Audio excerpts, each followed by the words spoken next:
Vai. Mas tem que ser de novo aqui, tá escondido. Cuequinha pra saber não. Se tá escondido, né? Cuequinha é o cara. É malandro. Ô, Cu! Sai da rato pra guardar aí pra mim, por favor. Oh, meu Deus. Pelo menos isso. Será que vai guardar? Guarda. Se for pra você pagar o que você consumiu aí, pai, você não tem nem dinheiro, não gosta de pagar. E eu aposto em qualquer um. Você não tem. Então bora apostar? Bora apostar? Você quer apostar? Cuequinha bebê tá aposta o que eu tenho com o bolso no seu caminhão.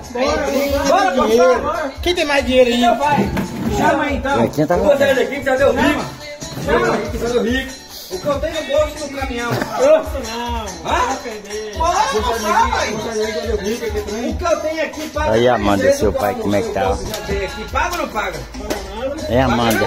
Aí. Aposta aí o que eu tenho aqui no caminhão seu. Hoje ele tá virado na peste. Ele nunca fez isso não. O batom veio aqui, ele Não, ficou claro assim. que é, Michele. Pera aí. Tudo é alguma coisa. O então não vai estar desfazendo, cara. Não, mas quiser, é igual. Vai ver, tu tá com 20 reais. Vou estar com o carro agora de 20 reais. Não, não posso fazer com o carro do cara 20 reais. E se tu tiver mais que 20? E se eu tiver mais do que 20?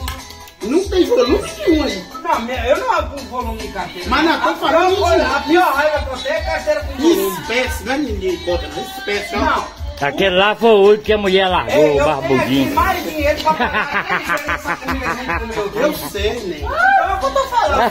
Cadê? Mas você tem que O falar bicho isso. é viajante. Não, eu quero que bora. Bora. Você não falou? Então bora apostar?